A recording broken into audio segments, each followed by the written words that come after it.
Tomorrow is Saturday, June 14th, and Donald Trump's 79th birthday. In a sane or even slightly saner world, this would be unremarkable, and Trump would simply be taking yet another taxpayer-funded weekend vacation to one of his many golf resorts.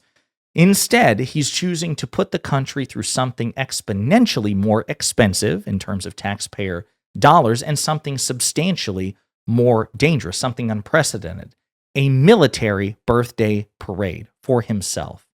This is the stuff of tin pot dictatorships and foreign autocrats, the things that Trump so reveres and so seeks to emulate.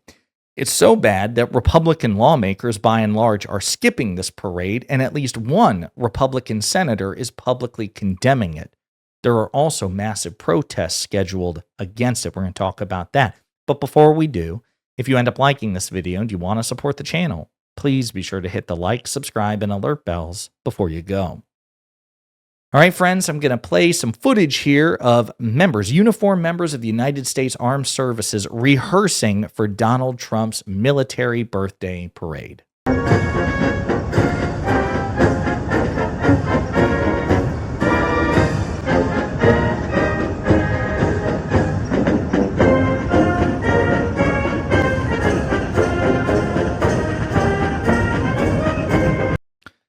As people have noted, this looks like North Korea shit. It really does. And we're not just talking about thousands of troops. We're also talking about tanks and military hardware being rolled or marching through the streets of Washington, D.C. on roads not built for that sort of thing.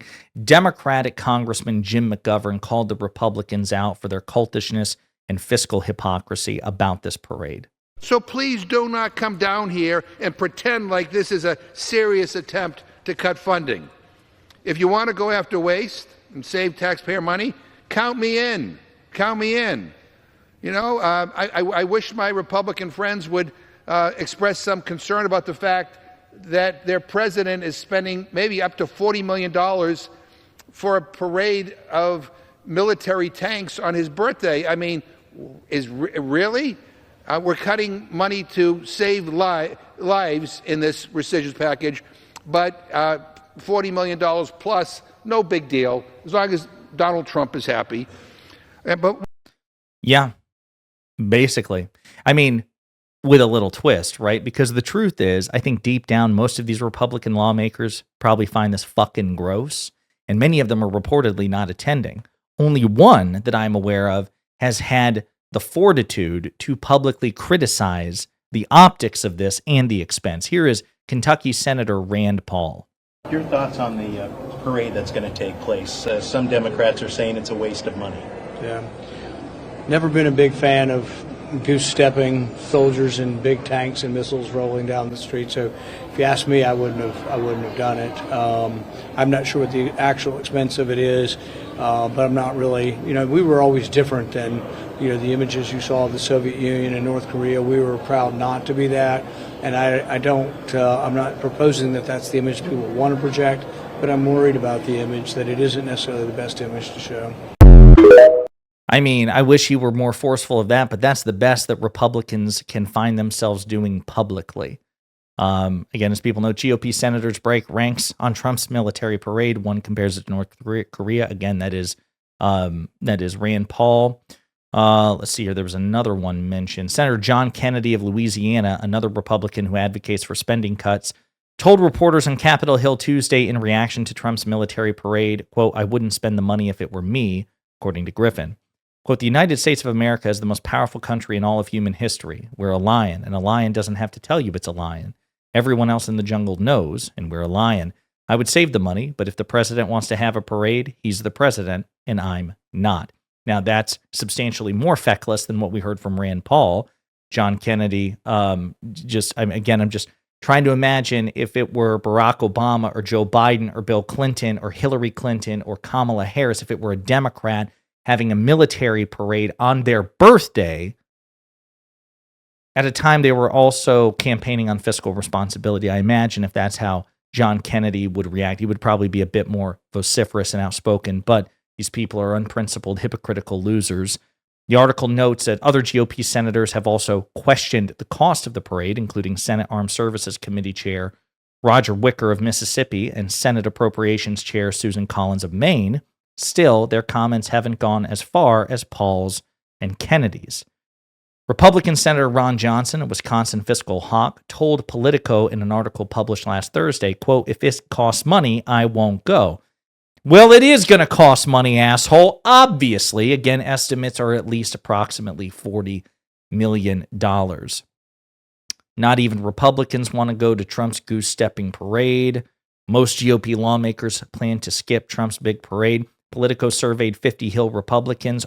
Only 7 said they'd stick around Saturday for the show. Trump is celebrating the Army's 250th anniversary and his own 79th birthday with a massive multi-million-dollar military parade Saturday in Washington. But one group of otherwise devoted Trump allies largely won't be there to celebrate: congressional Republicans. Among the 50 GOP lawmakers surveyed by Politico, only 7 said they plan to stay in Washington this weekend for the festivities. Those begging off include members of the Republican leadership in both chambers. So there's that. There's also, now that I think about it, some things like pop into your brain while you're talking about this stuff. And I saw an article as well earlier today about this, which is really ominous and suggests, it's not actually about, celebrating the 250th anniversary of the United States Army. It's actually more of a political event. Let me pull up the article here. Here it is. Jesus. Trump is offering VIP experience for Army parade to top donors, report. Trump is offering a VIP experience to top donors when it comes to Saturday's military parade, according to a new report. Saturday's Washington, D.C. parade is a rolling celebration of patriotic events. A bipartisan group founded in 2019 called America 250 is behind some of the planning for these events, but recent moves have sparked concerns about the group's remaining bipartisan, according to The Atlantic. The Atlantic reported on Friday that, according to internal documents they've seen, quote, top donors are being promised a dedicated VIP experience at Saturday's military parade and other upcoming events like a July 4th celebration. And it goes on like this. So it seems to be about making money. It seems to be more about an increasingly partisan political operation, all about enriching Trump and making money off of it. And now, in addition to how fucking gross that is, you also have state TV, aka Fox News, just frothing at the mouth. They're titillated at the notion of Donald Trump's big boy military birthday parade. President Trump will host a parade this weekend to mark the 250th anniversary of the Army. And those are your headlines, guys. Back over to you. Also, it was not President Trump's idea with the parade for his birthday. No. It was put up last time by General George. I'm so glad you brought that up today. Yeah. And the Army was the one that suggested having this parade. They're trying to say, because his birthday's on Saturday and the parade's on Saturday, he's doing this for his birthday. It's going to be patriotic and wonderful. Who doesn't like a military parade? Come on. We don't like military parades here in the United States because we're not the Soviet Union and North Korea. And these same chuckle fucks, all 4 of them right here, if this were, we know this. We know this to be the case. I want you all to imagine that this is the same network, right, that bitched endlessly that Barack Obama wore a tan suit. Oh my God, he wore a tan suit and then he ate Dijon mustard on a hot dog. Oh my God. And then that one time, like, Joe Biden had a red light behind him at his speech. Like, these are the people who did that, right? So I want you to imagine that on Barack Obama's birthday, it happens to be the anniversary, let's say, of the United States Navy, whatever it is, right? Let's just assume that President Obama's birthday is also June 14th. And let's say Obama were president now. How would these people react to a military parade on Obama's birthday? And Obama's like, it's not about my birthday. It's the 250th anniversary of the Army. Would they buy that? Would they accept that? Or would they just be crying and shitting blood? Blood from all every orifice you can imagine. Of course they would. Of course it would be a horror movie, right? It'd be leaking out of their ears because it would be a Democrat. But because it's Trump, they're part of a cult, can't possibly be, right? And so they have to, oh my God, this is just like super patriotic. except it's not. It's really gross. As a matter of fact, Democratic lawmakers and former veterans like current veterans like Jason Crowe are calling out how weird and gross and expensive and unnecessary this is. Let's just explain what's happening here. Right, so we're going to take 6,000 soldiers away from their family, away from their training. These folks are people that deploy all the time. We're going to take tanks from Texas, put them on rail cars, and ship them to Washington, D.C. We're going to line the streets of Washington, D.C. with metal plates so those tanks don't rip it up. Right, all for the cost of over $50 million. Right, that is wrong. It takes soldiers away from their families, away from their mission. It wastes taxpayer dollars. I just don't have time for parades. It is. It's a colossal waste of taxpayer dollars. It also is evocative of the Soviet Union and other things as well. Politico has discussed that most Americans don't believe that this is a wise use of federal dollars, of taxpayer dollars, and indeed it isn't. I will also note that Trump threatened anyone who dares to protest his big boy birthday celebration. Celebrating big on Saturday. We're going to have a lot of, and if there's any protester who wants to come out, they will be met with very big force. By the way, for those people that want to protest, they're going to be met with very big force. And I haven't even heard about a protest, but, you know. So I want to remind everybody that constitutionally, your right to peacefully protest is an unassailable First Amendment right. As long as you do it peacefully, you have the right to do it, even on Donald Trump's birthday. Trump doesn't want you to believe that, but it's true. We're going to get to the protests in just 1 second. But Mother Jones also has a good article about how MAGA took over America's 250th birthday. Trump's military parade is just the beginning. Tanks, armored personnel, characters, and howitzers will roll through the streets of Washington, D.C. on Saturday, coming to a halt just steps from where Donald Trump once exhorted his supporters to fight like hell and march on the U.S. Capitol.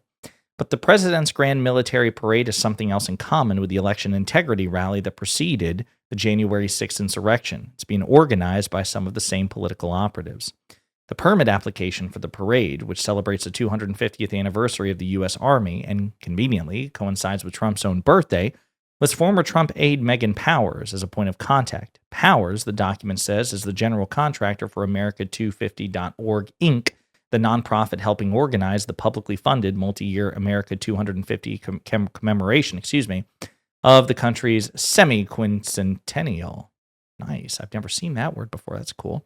4.5 years ago, Powers was on the permit for the infamous January 6th protest where Trump demanded the Vice President Pence overturn the 2020 election. So was Hannah Salem Stone, another former Trump White House staffer, now involved in the running of the upcoming parade. Stone and Powers were subpoenaed by the House January 6th Select Committee and cooperated with the panel. Neither was accused of wrongdoing. In 2021, both women were working closely with Event Strategies, Inc., a Trump-aligned firm that oversaw arrangements for the January 6th rally. This year, Event Strategies is working with America 250 to oversee logistics for the parade and other activities. And it goes on like this to detail vividly the links between those involved at the January 6th insurrection and this particular event. Not exactly off to a good start. Now, getting back to protests. I mentioned this before in the Live and Learn live stream, and then the live stream I did yesterday after the manhandling of Democratic Senator Alex Padilla by Trump's thugs, that nokings.org is a website you can go to participate or learn more about, at least, the global, I shouldn't say global. Well, it is international. I think they're international protests as well, but certainly the crux of it is national, coast to coast. No kings protests. So they say, in America, we don't do kings. They've defied our courts, deported Americans, disappeared people off the streets, attacked our civil rights, and slashed our services. The corruption has gone too far. No thrones, no crowns, no kings. On June 14th, we rise up. Find an event near you on the map below. For a special note on Washington, D.C., click here. And they have an interactive map where you can click. I live in Charlotte, for example. If I click here, No King Charlotte, Naked Emperor Rally and March from 11 a.m. to 2 p.m. Eastern. You can RSVP there. They have, it looks like a presence pretty much in every state, obviously the cluster and the major population centers, but you should definitely check it out if you're free and able. They note that Washington, D.C., they are not having an official No Kings protest there. I understand their logic. They're like, we want to draw attention away from D.C. and just to the protest across the country. They want to, symbolize the widespread nature of the protest to Trump. I understand that logic. I have to imagine some of it as well is because they're probably afraid that Donald Trump will violate their constitutional rights and crush a protest. I mean, again, he didn't threaten rioters. He didn't threaten violent insurrectionists. He threatened protesters in that clip I showed you. So there is that. But here's the other thing I want to say. If you can and you're able, and you're willing to, I think it'd be great for anybody to sign up. I'll include the link in the comments. I'll probably make a post about it as well. I'm not affiliated with it, but I think it's a worthwhile project. But the other thing I want to stress is this. Peacefully protest. Peacefully protest. Your constitutional right is to peacefully protest. Do not do anything that gives this corrupt authoritarian administration more of a pretext to do to you what it wants to do to you. You obviously can't stop the state from using its monopolized violence against you. You hope for restraint, you hope for judiciousness, but that's not the world in which we live, certainly under Donald Trump. But you don't want to make their job easier, more defensible, and do damage to the anti-Trump movement by giving them a pretext to do it. So exercise judgment and caution. Be very careful. Have a plan for safety. Don't engage in violence. Don't vandalize shit. Be loud, but be peaceful. Please do that. Be safe out there. Don't trust this administration to value your life or to value your safety. You need to do that by doing everything in your power to loudly but peacefully protest. So again, go to nokings.org. I'll have a link in the comment below. And in the meantime, let me know what you think in the comments.